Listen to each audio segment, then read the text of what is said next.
sewu lho, Mas. Ayo kuwi. Apa tos? Apa ngengkel nek. Aja nembang kok ngengkel. Assalamualaikum warahmatullahi wabarakatuh. Wilujeng dalu Mas Klitik. Cih, wilujeng dalu Mak Jangik Yuli, Mbok. Nggih. Nadiyanto wis rada kliwat sawetara ning ora ana alane yen kula ngaturaken minal aidin wal faizin. Mohon maaf lahir batin wilujeng riyadin. Dawah kula sami-sami Den. Ing samangke wulanipun tasih wulan Syawal ngaturaken sungkem bekti kula kunjuk kagem panjenengan, ngaturaken kalepatan mbok bilih wonten kladuk ngatur nyuwun pangapunten saageng-agengipun. Dawah sami-sami Mas Klitik. Momentum setahun sekali aja mung dadi seremonial. Amin amin. Namung tetep iso dadi cara tolok ukur utawa introspeksi mawas diri kula kalian panjenengan nggih Mas Klitik. Leresipun mengkaten Mak Jangik. Nggih. Kula panjenengan menika mboten nuwal kesalahan kekilapan ingkang cumondhok wonten ing sisih pundak kiwa lan tengen kula panjenengan. Nggih, nggih. Alhamdulillah suwe ora jamu kula nyatane kalih panjenengan iki wis sawetara rada kangen. Amin. Iki ana jalaran panjenenganing Bapak Gunawan nimbali kula sak kanca kepanggih kalian panjenengan. Alhamdulillah isih ketemu sehat, isih ketemu awet, Amin. isih ketemu bahagia, tur isih ketemu awet. Sing omah-omah alhamdulillah. Mula dalu menika insyaallah Pak Gunawan ngentekke ragat golek nikmat. Nggih, Kersanipun slamet dunia akhirat. amin. Hidup yang bermanfaat Amin. insyaallah pikantuk syafaat saking Kanjeng Nabi Muhammad sallallahu alaihi wasallam. Amin, amin. Wah, Niki Mas, pripun? kula nderek bombong nggih. Udah kawis wonten kawan tahun kula nggih suwan ngriki. Oh nggih ta. Nggih, ning bedanipun sampun maju pesat. Kok maju pesat bab nggih napa? Masyarakatipun Nggih. sedaya gumolong nyawiji, guyub rukun, anggenipun nandur silaturahmi. Nggih. Wondene ragi mlebet pun benten kalih ingkang Petang tahun kepungkur. Nggih, nggih, nggih. Nggih. Kula mlebet ngriki nggih kaya priye nika nggih mboten beda. Napa-napa nggih sampun didahke masyaallah nggih. Nggih. Sasem- Niku tegese masyarakat niku ayem tentrem Mas Alah Fitri. diaturi sedaya cemawis, Mas. Nggih. Sedaya cemawis. Heeh. Kula lagi ndugi nggih teh panas pun metu. Leres. Rokok disuguhke. Nggih. Soto ditokke. Heeh. Keluarga besar saking Pak Gunawan leh ngaturi dahar. Monggo dahar Mas Litik nggih aku ngono. Sami kalih kula, nggih to. Wis dadi unen-unen. Nggih. Seniman ki nek mulya ya kaya raja, ning nek sengsara sak ngisore kere. Lah Wis niku. tenan. Ning nggih sayange siji kok, Mas. Apa? Kula ken dahar niku suguhane soto ning ora enek sendoke. Terus kon nyosor napa? Oh, sampean iki ya kurang ah. Boten, maksudipun tasih dipun pendhetaken. Oh, nggih. Nggih alhamdulillah keluarga Pak Gunawan menika grapyak semanak, Mas. Nggih. Nyatane terbukti saking katahe keluarga besar ngomah ora cukup ngemper kebak Nggih. nganti dhuwur wuwung barang dibeki ngono kae. Nek ra keluarga besar enek kae. Mang delok sing mirsani ning nggo naungan kae lho, Mas. Diaturi kaya wong arepe budal ning Malaysia kae. Delok awake dhewe kaya delok boyo. Diaturi kok. Mula niki dalu sowan piyayi wonten ing tlatah Ngaringan Gandusari. Insyaallah sedaya cinantet ngamal jariyahipun, Mas. Amin. Mboten namung rawuh, namung mirsani ringgit mboten nanging Nggih. derek-derek dono driyah donga Nggih. dipun tujuaken dening keluarga ageng Bapak Gunawan. Leres. Insyaallah ridho lan hidayahipun sedaya masyarakat sedaya nampi kabarokahan. Amin. Anu ngeten Mas Plidik. Nggih. Pak Gunawan pinanggih kalih kula Mbak Cangik. Kula rumaos bombong kepanggih kalih panjenengan. Gandeng gadah kula niku ayam nggih to. Nggih, nggih. Panjenengan benjing kondur ajeng beto ayam urip napa telur lha muni ngenten-ngendikan ngono kuwi. Alhamdulillah. Ya ta? Lah Nggih, sirku nggih, tak gawa pitik urip tak keke bis ya ta. nggih. Terus Ya gone tak tinggal. Aku wis pilih ngeboti pitike wae. Wah. Iki panjang iki tak keke kene ya ta. jenengan ngoten niku ya ora. Ayo ngopeni pitik iso bati. Ana ngopeni kancane mburi kuwi. Wah. Apane Alfian iki Ah wong saking pintere Pak Gunawan ngingu pitik iki lho. pripun? Ndoke nganti separo oleh nyuguhi iki mau. Lah pripun ta kaya Endoke ora utuh mek separo tok iki. ya niku utuh kaya. Angge niku. Ora dipoto kok ngiringan. Mula alhamdulillah niki percontohan pite horen gitu. Ya Allah, ya Lah Allah. wong jenenge ya. kula kalih panjenengan iki ya iso jagoan kepenak lho. Heeh. Mbok ya paling ora ki jawil pundake adine ndur. Aku tak kepengin jagongan ngono lak kepenak to. Nggih. Ora kok terus meneng ngeten iki. Ya aja meneng to, Mas. Nah. Jenenge Wong ya nyambut gawe padha ning dhuwure kok ya ming kronon tentenan ki ya nggih ngopo ngono lho. nggih, kudune iki ya saling mengisi, ngono. Ora ngomong Selamat kandhane. malam, Mas Kluthuk. Maju rono. Wis kowe iki raimu ireng wedake ora kandel. Dadak nyisih rene ya ngopo ora. Jane iki penak omongan terus no. Aku iki meneng iki bayaranku ya padha lah sini. Ora kok tegese perkara bayaran ning tanggung jawab kuwi sing penting. Ngono lho. Dandani apa-apa ora pantes blas. Aku gumun Mas Bayu. Piye? Ager dagelan iki menawa cewu wira pradangga panjenengan ngagem beskap ya wasis kabeh. Nggih. Jur kula nikah rikala semanten.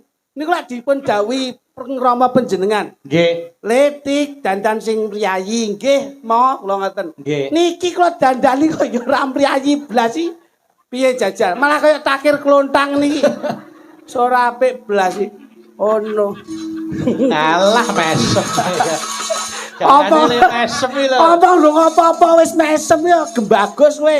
Sing mesem sapa? Lah Seliten capar kok mesem. ayo kono ndang. Mas Kluthuk. Dalam Mas Bayu. Seneng ora. Aku ya seneng ora kira-kira kalih jenengan iki ya. Masyaallah. Pripun, Lah Mas? piye? Kula ki wis pirang taun ora ketemu karo panjenengan. Lah. Alhamdulillah, aku iki kok kangen lho karo Mas Klitik. Loh. Matur nuwun Den. Pancenipun kula sampun mawantu-wantu kalian kanca-kanca. Binjang menapa saged sapet jagong sak kelir kalih panjenengan. Diaturi. Saya to Mas. Oh jan dawuh pripun? Kula ki wis pirang-pirang taun ora ketemu karo jenengan. Kalih kula ora nggih, nggih. Kula niku kangen tenan karo Mas Klitik. Lah niki sing dadi catetan niki. Kula kangen kula kalih panjenengan terobati wonten dalipun Pak Gunawan. Saestu. Niki Gus. Kudune iki kangane kalih kula. Kok kangen karo Klitik iki piye to sampean jane? Loh, mergo nek kula ketemu Mas Klitik mesti ketemu karo jenengan. Dadi jan iki katut. Wah.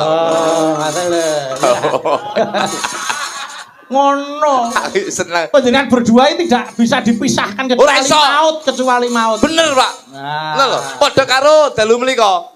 Apa? Ayo apa? Lah ya padha karo dalu Mas. piye? Bengi Sing apa? mirsani kathah. Dalam mereka, moga-moga ora bakal ana sing misahne dalam rangka maut sing misahne dalam rangka meresmikan musola menika muga. Kosong respek musola. Oh gitu. Lenggahe keng putra lan putrinipun Pak Gunawan dipun catet wonten masyarakat disahke wana negara yen bengi iki dilenggahke ana ing damparing keprabon. Dilenggahne apa ora iso linggo dhewe piye? Dilenggahke iki dadi pinanganten sakarone kuwi lho. Rumangsamu ki ora ngerti kok. Mugi-mugi Pak Gunawan kalih garwane dadosa teman contonge. Nyapa Pak Gunawan ki lho? Putrane ki lho. Sing didongane iki sing sepuh. Lho. Kok ngono? Lho nggih lho. Manten anyar klek paribasane seneng-senenge diomongi kaya ngapa sok kala direbukne kuping tengen ditokne kuping kiwa. Oh. Sing sepuh ki didongakne muga-muga awet ben bisa dadi contoh dadi patuladan anak lan mantune. Anak mantune didongakne apik, lek wong tuane iki nun sewu, bubrah. Apa ya ora iso Apa ya lho ya lho. Sing didongakne iki bapake lan ibuke, muga-muga anak bisa nyontoh bapak lan ibuke. Amin. bayangane anak kuwi gumantung saka wong tuwa. Nah, Wes, heeh. ngoten lho. Iya ya, kok lek muring-muring iki lho. Dadi sing didongakne menika Pak Gunawan kalih Bu Gunawan. Bu Asiati. Bu Asiati. Bu Asiati. Bu Asyati kali Pak Gunawan nyapa Pak Gunawan karo Bu Gunawan. Lho, Kowe lek- nek diundangi salah lho kowe. Lha nyapa? Pak Gunawan karo Bu Gunawan sik indah. Lha ya. Pak Bayu kali Bu Bayu sik indah. Pak Klitik kali Bu Klitik sik indah. Lah saiki nek Pak Kluthuk Terus gandengane blu kutuk ngono ki. Apa ya penak? menika Pak Gunawan anu tindak jagong kalian Bu Gunawan lho ngono. Menika Mas Klitik tindak jagong kalian Bu Klitik lho. Menika Pak Kluthuk jagong kalian Bluk Kuthuk kalah. Wis kowe ora usah dadak gawe ukara Pak barang. Ngono lho, wis santai ngono. Wis ta. Mbok lokne blukuduk ya ora apa-apa, jeneng elek ya ora apa-apa. Tapi kan sampean karo bojoku asline. Oh, piye to? Sampean lokne bojoku elek jenenge ora apa-apa, Pak. Nah, terus profesi. Tapi asline lho, iya lho, Bos. Piye asline piye? Loh. Piye? Tak Nek. ngomokke apa? Garwane Mas Bayu mboten sombong, Den. Napa? Lenggah nderekke keng garwa, memberi doa dan support. Sing ngomong sapa? Loh. Lah lenggah niki ngopo nek ra nderekke keng garwa? Sing ngomong sapa? Kowe iki ora paham kok. Itu karena dilema ketakutan dalam rumah tangga. Kowe contongmu ra geran jebles lho. Ora ager gablek kowe. Hei, nek Sopo dindingan arep kaya ngapa wong kuwi nek wis ditembungke sakinah mawaddah warahmah sing wis disampaikan karo Mas Bayu kuwi dilakoni bengi iki. Lek dilakoni kanthi ikhlas, kanthi tulus, kanthi percaya. Mbak Yu utawa garwane Mas Bayu ki ning omah tengok-tengok tok turu wis penak. Ayem. Ayem. Lah nyapa ndak ngetune Mas Bayu? Ini berarti ada gejolak-gejolak. Gejolak-gejolak. Panahno. Pangapunten Mas, pangapunten. Contongi kluthuk. Ora apa Mas Ben. Ora ngawur, aja ngawur. Ayo. Neng dindinggon, kesetiaan seorang istri itu akan mutlak di bawah suami yang setia. Di mana ada suami yang setia, istrinya akan juga ikut setia. Di situ ada suami yang sukses. Pasti di sebelahnya ada istri yang setia. Kata-katamu ki tolong aku gaekno kata-kataku temokno sing kata-kataku tak tapukane lambene. Yang Kok iso lho? yang nanggerono sing lanang sukses, garwane mesti setia. Udah mesti. Loh, Berarti lek kata-katamu kaya ngono kuwi di situ ada suami yang sukses, di sampingnya ada istri yang setia. Iya. Kowe roh pelajaran bahasa Indonesia apa ora? ngertos. Enek antonim, enek sinonim, enek lawan kata, enek persamaan kata. Nggih. Lek goleki lawan katane, di situ ada suami yang sukses, di sampingnya ada istri yang setia. Lawan katane, sok belek sing lanang ora sukses, sing wedok minggat. Kuwi gek sing diomongke sapa? Lho iya apa ora? Aku kok sosok ketar. Sosok ketar-ketir aku. Iya apa ora? Lho, wis Iya, iya apa ora? No, terus piye?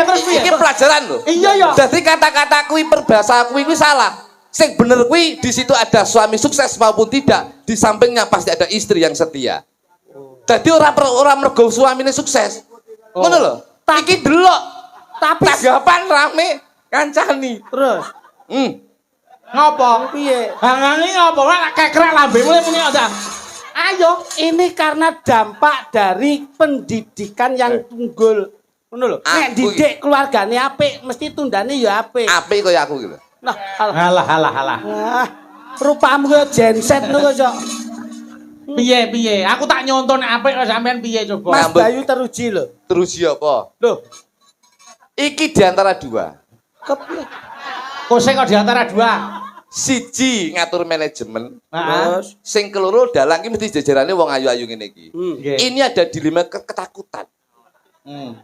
Mas, Loh, gunane mata nggih apa? nyawang, Gunane irung nggo, ngambu, gunane kuping nggo, ngrungokne, gunane lambe dinggo, ngomong, gunane tangan dinggo, nyandak, gunane sikil dinggo, Mlaku. gunane ati dinggo. ngrasakne. Lah nyapa nek roh sinden ayu Sik, kabeh ki mbok omongne. Gunane iki nggo apa? Eh apa? Kok iso tekan kono iki lho. Sing bahaya ya kuwi.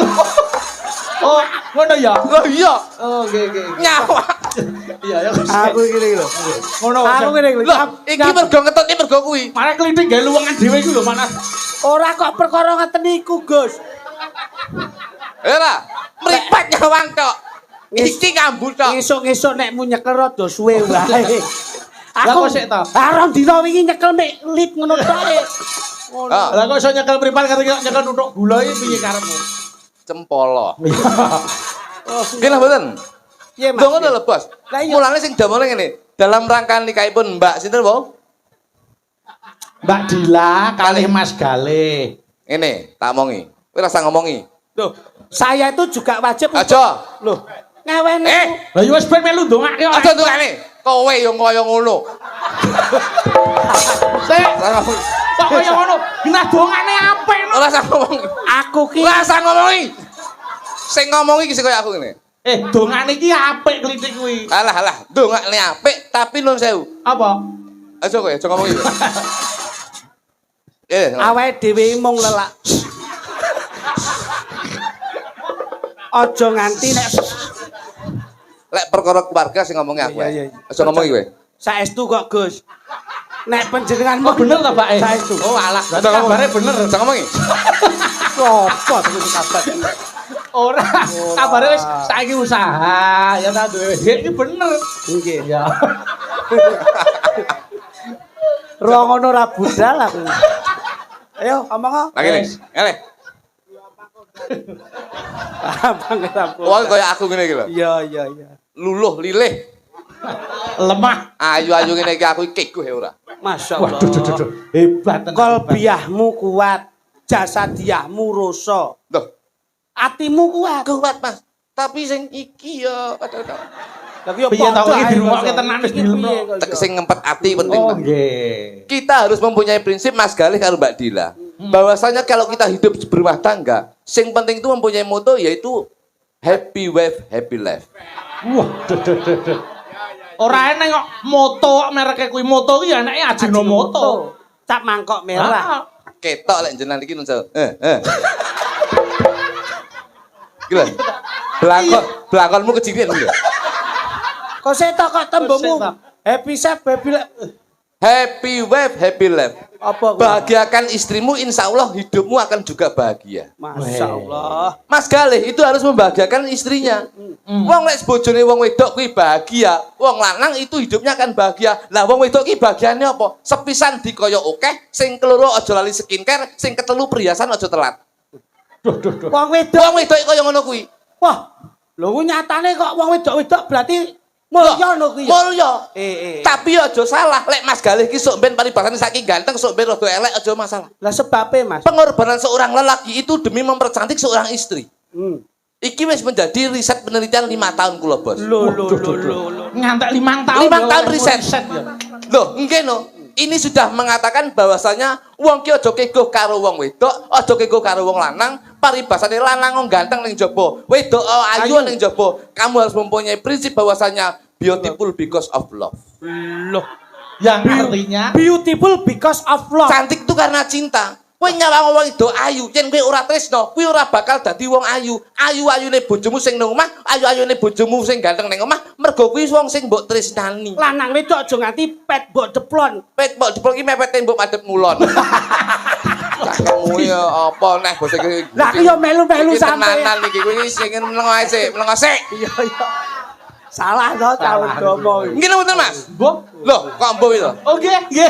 Nggih, leres. Piye to? Mosok salah. Wong wedok iki kaya ngono ki, Bos. Rumah tangga iki kudu dijaga. Kula niku bojo kula nuwun sewu. Kula niku rumah tangga nggih 15 tahun. Kok geger ora? Kok aku arek seneng karo wong wedok ya ora? Ki lho, dia. Mbak Dila karo Mas Galih. Padahal nyambut nyontoh kowe. Padahal nyambut gawe karo wong wedok-wedok lho, Bos. Masya Allah. Wong ayu-ayu lho. Heeh. Sebabe Loh. napa? Kok nganti ora iso kegoh ki ngopo sebabe, Mas? Aku wedi ya. Lho kok aku anu Wedine iki omongno sik ora. bojoku go wedi ya. Kemesraan tuh tidak harus ditunjukkan di masyarakat. Tapi umum. bojoku gede mbiyen karena cinta saya terhadap istri. Iya. Akhirnya saya kembalikan mempercantik seorang istri, Bos. Kaya garwane Mas Bayu. Iya no, Mas Bayu ki mbiyen lemu. Mas Bayu ki mbiyen lemu. Sing Mas Bayu sing ndi? Garwane Mas Bayu. Tapi begitu Mas Bayu tanggapan rame, akhirnya garwane di apa jenenge ditukani obat diet, akhirnya yo langsing kok saiki. Masya Allah. Aku nyontoh Mas Bayu, Nggih. aku telepon to, Nggih. telepon Mbak Yu to. Iya. Yu, obatnya apa Yu? Ben bojoku rada kuru. Akhirnya diwehi resep tuku ning apotek iki obate. Aku tuku obat, alhamdulillah resepnya mandi, saiki bojoku mbiyen lemu to. Nggih. Saiki cilik. Awake. Awake cilik tapi ndase bah gede. Sik to. Lah nek awake cilik ndase gedhi lak ya kaya gayor kae. Kuwi jane wong wedok kok lele dungo. Ngawur wae. Biyen ireng, wong bojoku wong desa lho, Bos. Oh nggih, heeh. Blitar desa rada pucuk ngeni Pak bojoku iki. Oh nggih. Ngeni wonge wireng. Wah layakno sikile nglumpuk kabeh. Masamu mentok ya. Oh. Cangkemmu lek Ora kok apa? nglumpuk. Bayumu lho. Ora. Kuwi mbayumu. Aja nesu sik, aja nesu. Lah kowe diji nglumpuke wong mentok kowe to. Kosek ta. Nglumpuk ki rapi saking rampinge driji iki lho. Aja gelo, nyatane drijine nglumpuk, bojone ora tau kepleset. Nggih. Ya ora? Nggih. Mergo tinggo ngerem kuwi pakem. Enak. Ngawur ae. Ora ngerti kok Ora resepe. ngerti kok. Kira kancane bojoku kowe. Oh, Bojoku mbiyen ireng alhamdulillah sakniki putih. Aku lo tekok Mbak Yu juga. Kok putih piye lho? Akhire kula tukoni skincare, Bos. Weh, Tak tukoni skincare ki sak pasang ki siang malam ki regane 7,5 juta. weh diane dan wong lanang sembodo ki ya ngono kuwi. Jok godhok kok. dadi bojomu Loh, waktu mbaske iya no, ben ketok ayu no. Ben aku ora kego karo wong ayu liyane. Jadi percantiklah istrimu agar kamu tidak terpesona dengan wanita cantik di luar sana. Loh, dadi mbok tembaske Tak krim. tukoni skincare sing sak pasang 7,5 juta. Nek cara pakainya kuwi Siang malam. bojomu ya mudeng. Lho ora no, bojoku njaluke instan langsung. Loh, Dadi bintang putih piye siang malam digawe bareng, Bos. Wow. Begitu seminggu proses tak delok urung elek bentuke, Iya, iya. 2 minggu tak delok ora elek prosesnya, akhirnya 3 minggu baru terlihat. Oh iya. rata ya. Nah wis Kulitnya belang kayak tekek. Mas. Ini. Iki malah celelekan. iki dirungokke tenan lho. Ditimbali iki pamrih apa to? Ora et labora bekerja sambil berdoa. Ndongane apa aku ndongane keluarga kowe ora mandi ya ndongane wong. Wong ditimbali dipirsani piyai sakmene mbane kok Kok iso pamer bojo sing kaya pamer tekek. bojo. Paling tidak itu bagaimana kita bisa melihat di dalamnya Pak Gunawan sama Ibu. Ada usus. Kok sik ta. Di dalamnya ku maksudnya iki lingkungan keluargane kuwi lho. Nah, internalnya itu seperti apa? Delok jerone omah ki ning Ngono lho. ngopo ngono. Ya mie, gula gombal. Mama lah mabut telek pitik, mburi telek pitik aku. Beliau itu pengusaha. Ora mung nggon ayam tok. Lah. Nek awakmu ngerti nggon tata krama, subosito sopan santun, nggon usaha wae iso didagekke bekal untuk doa mempelai berdua kok. Iso. Kene ora mbok goleki. Iso kowe. Nggon pitik kae. Pitik Camu barang iso mbok goleki. iso. Ayo kene nggon ndas e. Ndas. Ndas. Ndas. Pitik kae nggon ndas e sik. Ndas ki kepala. Heeh. Kepala ki saka tembung ki kepala rumah tangga, Mas Galih menjadi kepala rumah tangga Nah. kudu bisa ngayomi, melindungi dan paribasane nyukupi apa sih dadi kebutuhane keluarga. Karepku yo ngono kuwi lho, Weh, karepku dadi wong ngono. contoh perkara pitik Lho, sawak nggih. iso dienggo Saged. sangu wong omah-omah. Nggih. Kuwi mau kepala. Nggih. Papa ki paringono panjang lusuh, paringono awet anggone rumah tangga. Nah ngene iku lho, ngene iki Laki seneng aku. lancar, muga-muga pinaringan lancar rezekine wong tuane, ya lancar anak lan mantune. Yo ngene iki lho. Katresnane iki ya kudu Lho, diketokne. nggih. Kuwi adine bangga. Nggih, Aku ngoten seneng. Heeh, kuwi kepala. Kepala. Kon meneh nggon kepala ana gulu. Gulu menika saka tembung gugunen. Nah. Gugunen dawe wong tuwa. Wong tuwa ki lek ngomongi anak mesti bener. Mergo wong tuwa ki ora nek nyengsakne anak. Intine wong tuwa ki bakal nyenengne anak. Wong tuwa iso nyenengne anak, ning ngurung mesti anak iso nyenengne wong tuwa. Wong tuwa iso ngopeni anak 5. Ning ngurung mesti anak 5 iso ngopeni wong tuwa siji. Masyaallah. Kuwi mau gu. Jan ngono kuwi aku kaya marem dadi ajeng. Kaya marem aku. Terus? Lu. Lu ki luar biasa dalam rangka mantune putrane Pak Gunawan luar biasa nimbali wayang kulit, nimbali Mas Bayu Aji sing dadi dalange, ana Mbak Niken, ana Mbak Tatin, lan ana Mbak Sindir-sindir sakmono mbane, lan nyeluk sampean karo aku. Masyaallah. Wah, Jan, katresnan iki pancen kuwi. Kaya marem ati. Iya nah iso aku. Ono ki sedulur sing nyawange wah. Iso. Enek keharmonisan. Ah iya bener. Niku bar gulu medhone terus apa? Gulu medhom ning nggon Dodo. Dodo ki sakon do ki dono rasa. Dono rasa ki sing penting ngadem rasa sakmene mbane bengi ki ya dono rasa warga masyarakat sakmene mbane. Sedekah lillah. Sedekah Angkeme. Aku sing ngambung. gentenan mosok aku ora le dilat dasmu. Kok dadake melu ki ngopo? Dodo. Doneh ki dono driyah. Dono driyah ki nyumbang sumbangan kaya ngono kuwi lho. Duwe ilmu kanggo mulang. Lang tinggal dhuwit kanggo nyumbang, dhuwit tenaga kanggo rewang. Lah kuwi sing jenenge Lho. dodo. Dodo. Sampinge dodo ana suwiwi. Suwiwi. Kok lah suwi ki apa kok jer suwi. Suwiwi susu ki saka tembung Suwiwi? Suwiwi. Kang cak-cak ora. Sing tok kalem kowe gedeng. Suki sumpah prasetyamu sing mbok tresnani kuwi ya kuwi. Kuwi ki saka tembung wilayah rumah tangga kuwi harus diprioritaskan. Nggih. Kuwi ki wiwitan biyen saka tresno, biasa ben mbok pungkasi saka tresno. Ngono lho. Dadi suwiwi. Suwiwi. Suwiwi saka suwiwi kiwa. Kiwa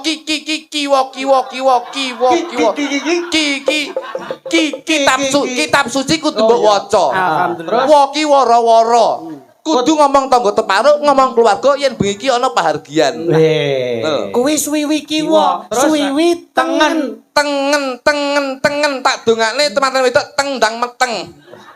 Mergo sing diteni ya kuwi, harapane keluarga kuwi Meneruskan keturunan. Iya, Betul. muga-muga ndang duwe momongan dadi anak sing soleh lan solehah. Terus Ngentut. Ngen ki angen-angene so anake dadi sing apik. Lah aku pikir aku kecepeten deh. Kok iso tekan kentut. Ngen ki angen-angen. Angen-angen. Nyentuh yo kesehatan. Iya. Iya. Mergo rasa ngentut ki lara. Iya. Ngen ki angen-angen sing diangen-angen wis kasembadan. Amin. Lho, Pak. Suwi kiwolan tengen sampun dipun rucat. Nggih. Lajeng mandhap malih, Mas. Menika wonten pupu. Pupu pusaraning awake dhewe urip ning alam dunya iki ya Gusti Allah Subhanahu wa taala. Apa? Pusaraning ati, pikiran ade iki mung Gusti Allah Subhanahu wa taala. Ya. Pu neh. Neh pusate pahargyan bengi iki ya Mas Bayu sing dadi dalange. Ngono seperti. Pupu mandhap wonten ceker. Ceki cekatan. Dadi wong wedok ya kudu cepet ngadeni wong lanang, wong lanang ya kudu cepet ngadeni wong wedok. Iya. Ker. Ki aja lali wong lanang nukane skincare. Oh iya. Enek meneh sing burung. Apa? Brutu. Kuwi ada telek. Yo enek berapa suku kata ngono. Brutu ki berusaha. Wong wedok wong lanang ya harus berusaha. Iya. Tuki tutupen wirange wong lanang, tutupen wirange wong wedok. Jangan kita aib rumah tangga kita sebarkan lewat media sosial. Hari ini harus ada. dimusyawarahkan untuk keluarga. Capek. Kemarin adalah sejarah, sekarang adalah anugerah dan besok adalah misteri. Elak tenan. Lah, brutu sik sitok. Apa? Brutu ki nggih ngetokke napa? Lencong.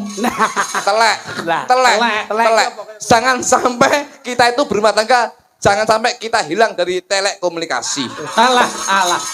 Kuwi telekomunikasi. Telekomunikasi kok telekomunikasi. Umpet ada suwe. Kesanipun gaya nggih, Gus. Nggih. Anu ki gandeng rampung ngrungokne anu Mas Telek iki mau. Saiki tak goleke kanca. Coba kuwi nek ora ana wong wedok ora lambene ora ngecuwis ta. Nggih. Mbak Tatin gerene sik Mbak Tatin. Oh ngoten, siap. Ayo, mriki Mbak Tatin. Monggo, ayo. Monggo. Petaram turun.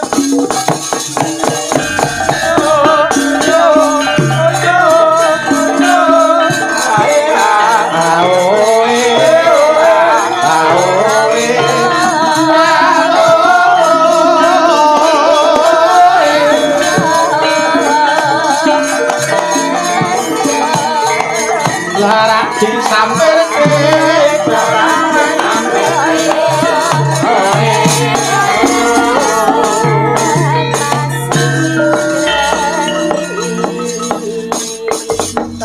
Selamat malam Mbak Tatin Lujeng Dalu. Dalu, Mbak Limbu, Mbak Cange. Saya sehat, saya laris, saya kasembatan, saya kuncara asmane. Wah, jan hebat tenan. Piye Mas Klitik? Piye kok sarwa hebat iki piye? Wong niku iso diarani mriyayi mergo nek wong wadon Nggih. menekankan bahwa punya identitas yang tetap. Niki mula ketok mriyayi. Nggih. Saking Ngayogyakarta, njur tetep pakai identitas Ngayogyakarta. Terus Konde ora ketinggalan, sunduk mentul nggih tetep mboten ketinggalan. nggih. Mula yen bojone pengen mriyayi ngene dinggoni niki. Kaya ngene iki nek wong Kene wedok. wae gelungan. Nek sunduk mentul ra nono kae disungkiti apa kembang. Yo kembang melati yo apik. Kembang melati kok dikira tiru-tiru. Kembang bojo. Akeh sing gawe. Bojoku ndek nggih gelungan kene tak wae kembang api. Lah ndase mbledos. Kaya aneh nek.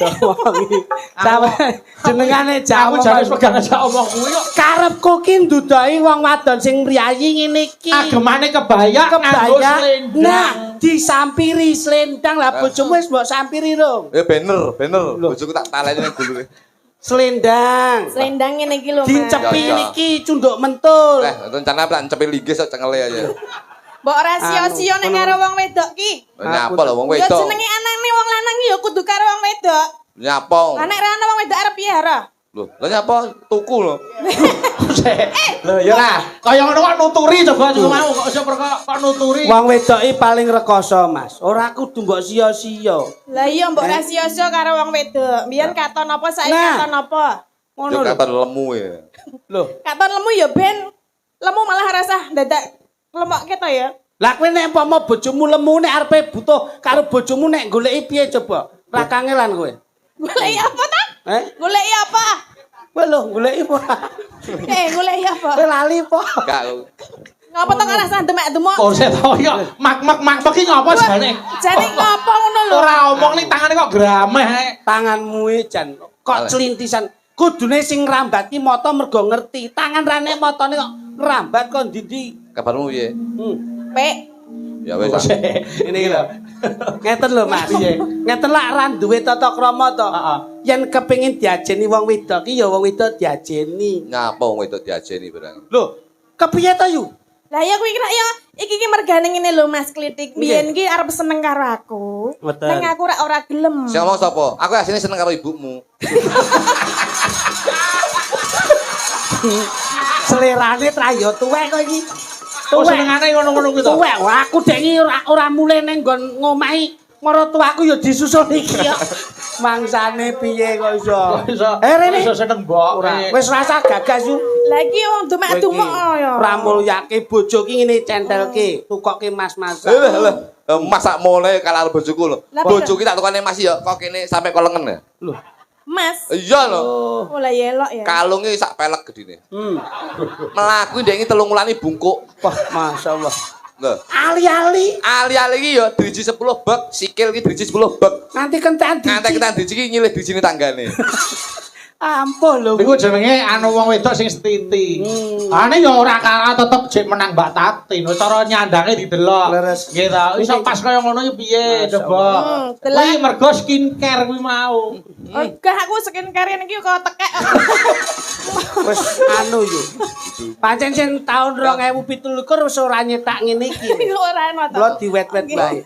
Kalian nglaras gending. Nggih, sadurunge kula tak nyuwun anu Mbak Tatin. Arep ndongake apa romantene? Oh nggih, kagem. Tempat. Ngopo to? Mas Apa to? Mas Galih kali Mbak Dila. Nggih, Mas Kale kalian Mbak Dila, mugi dados keluarga ingkang sakinah mawaddah warahmah. Amin. Lagi nang Iki ganggu ngapa apa tak to? jare? Ono, ojo. Rasang rusui. Lungguh ngono, rodok-rodok. Ya omong. Ya, Mang. Mugi dados keluarga ingkang sakinah mawaddah warahmah, Amin. enggal cepet angsal momongan menawi putra nggih putra soleh, menawi putri nggih soleh. Amin. Kula melu seneng Mbak Tatin. Aku ya. Injih pripun? Aku ya seneng kok dibae. Apa? Kupingku bosok. Ora. Lah undungane Mbak Tatin apik kaya ngono kok ya. Ya mula gandeng iki Mbak Tatin wis lenggah ning kene, ayo ngelaras gamelan sik. Siap. Kula tak nyuwun dandang gula Sidawasih. Ya, dandang Oke. gula Sidawasih ning sing bawa Mas Klitik. Siap. Nggih ta? Nggih. Sing bawa Mas Klitik makili karo Mas Galih. Engko langgame Setya Tuhu Mbak Dila. Ayo, pamintaku. Ya. Monggo, Menika kaya apa? sesuai dengan utusan jenengan lho. Ayo no. Siap. Nggih. Rene. Kowe kok ming layas kudu Rene ambruk. lho, Mbok Rene, melu Rene. Mbok dudohke sing sehat ngono lho. Dikongkon sampean nyapa ta aku melu. Lah kene kok nyapa dadak kudu ambruk wae. Nyapa lho, urusanku dhewe. Kok dadak do rene. Rene. Ya nyenengke. Matur nuwun lho Mas Bayu. Lho nggih no. Masyaallah. Dalang kondang duwe sampean gila nih. Apa? Sapa neh? Dalang kondang lho. Mosok Apa? nyambi bakul kopi lho. Kowe iki turane dek ingi ngawur. Kowe iki jan dagelane mantan maling iki ngono kuwi. Ngerti lek regane plastik muda kalau Aku ya ora kelingan nek bengi iki rodeke to ya. Ora Kotakku tak resi isik. Lah wayange. Pamintaku Nimas Sidawasih. Suarane apik, larase tepat, nyomas iki jatah 100.000 kagem panjenengan. Alhamdulillah, barokallah. Alhamdulillah. Yo, Kaya apa to Cakoni sapa? urung wayahe iso. walah ngono ya kleru teh. Mas aku ya wis. Ayo. Iki arep nanti aku mrene apa rono? Musuh saya Oh dulu. musuh ini dulu ya. Kaya Kula. ngene wong nandang asmara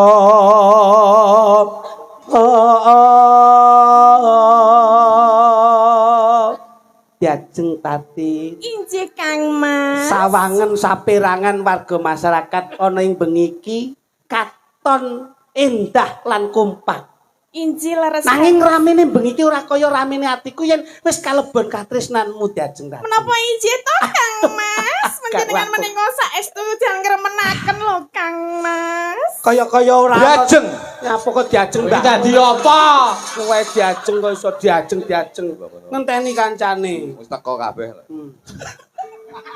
Ayo. Ing sarina Kene sawah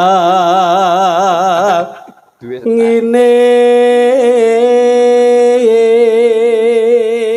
Kang Mas. Panjenengan semua arep manuk wonten mriku nika Kang Mas. kae kenang wong tok. Iki Ini apa ta? ibarate iki roman ngono lho. Oh ya manuk wong kae lah. Maksudnya Piye? maksudnya nek roman kan biasanya weruh manuk lagi roman kok yo melu-melu padha kaya manuke ngono kok manuke. Kowe duwe kono manuk. sing mbok sawang manuk sing sisin Diajeng. Menika lho Kang Mas sing warnanipun putih kalian ireng. Coba delon, kluthuk delon. Kayak manuk lanang apa wedok? Ajune. Manuk lanang apa wedok? Manuk lanang ya. Alah kok iso dadak mikir. Kok manuk lanang? Oleh 100 sing keprondase kancane. Kowe iki kok manuk lanang iki buktine apa kowe kok? Lah kae lek uyung adek ya, Pak. Wong kok angger sembrono. Ayo gawake. Piye, Mas? Ganti Mbak Tatin sing nembang. Gini Diajeng. Lamun kok kumusing to Kang Mas? Kaya bombong penggalihku yen iso cetaketan marang sliramu kan. Kula injih remen sanget lho Kang Mas cetaketan kalian panjenengan. Coba mlaku madhep rono Diajeng coba. Pripun to Kang Mas? Aduh, kaya kadudut rasane atiku yen nyawang madaran wingkingmu Diajeng. Anu to bruntune ya. Weh dibasake halus ngono lho ora. Kene coba. Gede, leh. Lho Kang Manut, sapa? manut kondektur. Apa? Kula nggih. Ora. Ayo Mbak Tatin karo Mas iki terus. Ayo.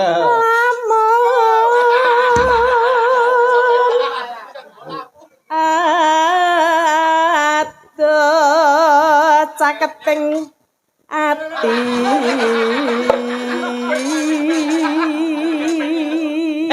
Bluk-bluk. Iya kok pateni ngopo? Pokok senengane Mbak Tatin suarane apik, larase yo pleng 100.000 kanggo Mbak Tatin. Terima kasih Mas Bayu. Alah, laris. Jan. 100.000 lho Mas. Ayo kuwi duwe. Apa tos? Apa? Ngekel nek. Ngomong. Aja nembang kok ngekel nek. Walah. Ya. Wong kok leh mundur. Iki wayang mau diskotik. Kok sik ditutuki nek.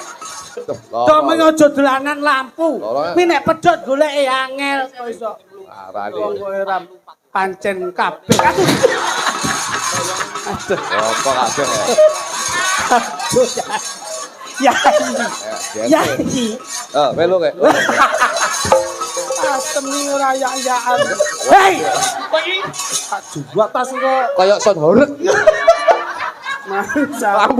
Lamune kayak sengok lho. Sesuk ganti pasangan ini. Piye, Mas? Golek pasangan liya. Aku sing rasangku. Wis iki tak wet-wet iki. Ayo. Ganti yo. Bluk-bluk. Ayo, tutuke. Apa? Tembang. Jenengan sing ana Kowe sing lanang. Yen cedak tan. Yen cedak tansah ngulang. Terus no? Aku nggak mau. Mau atau? Kamu aja. Aku nggak bisa. Kamu. Aku nggak. Kamu. Ah, suaramu gitu sih. Aku gini tuh kayak Oh, sing lanang sekarang. Ayo. Kamu. Ojo ya cipok loh ya. Lek rupane kaya ngono lho. Ayo. Sida asih, ayo. Sita asih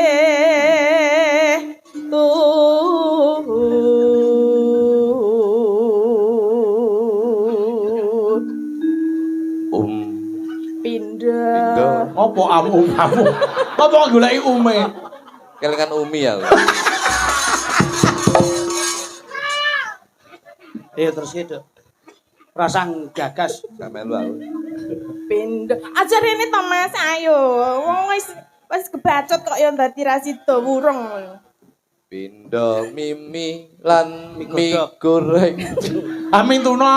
Mintono Ayo. Kang Mas bareng ana tepi wajib.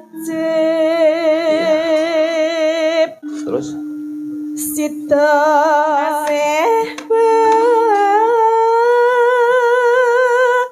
perayaan.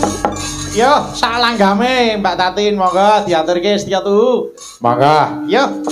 Aku kang setya satu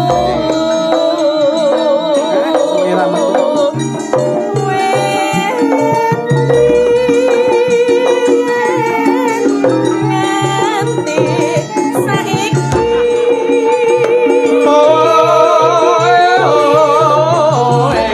Nah, iki.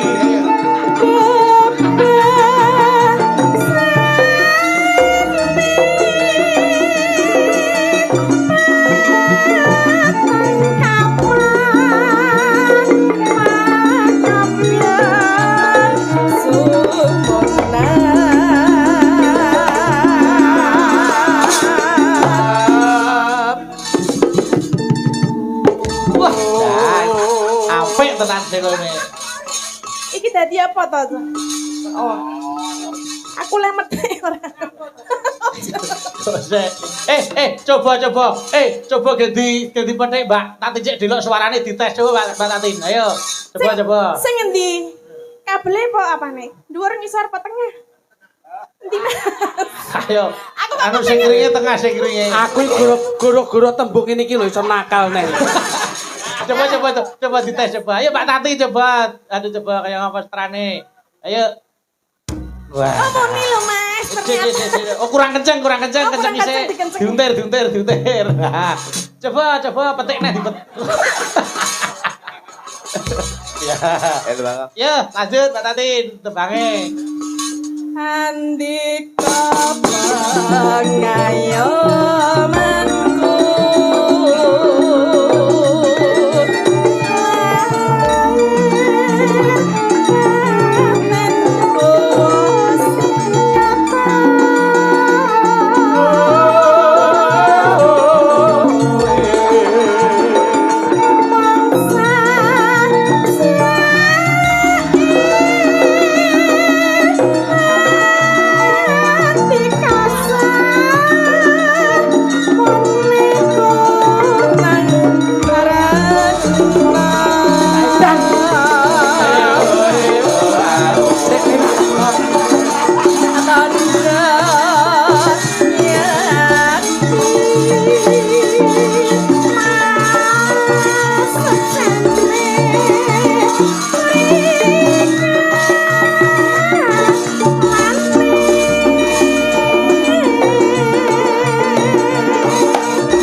Monggo.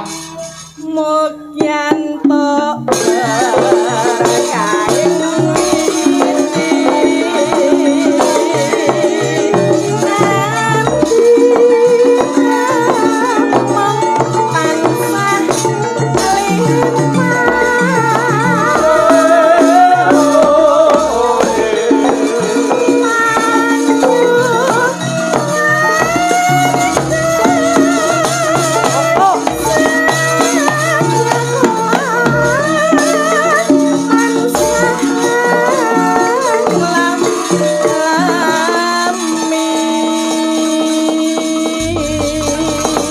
Terima kasih, matur nuwun, mugi langgam kalih bawanipun kala wau iso kanggo sangune manten nggone mapaki Bali Wisma Amin, amin, amin. ing mengkenipun nggih Mas Amin, amin, Titik Mas amin, amin, Lurut. Ngoten Gus. Nggih.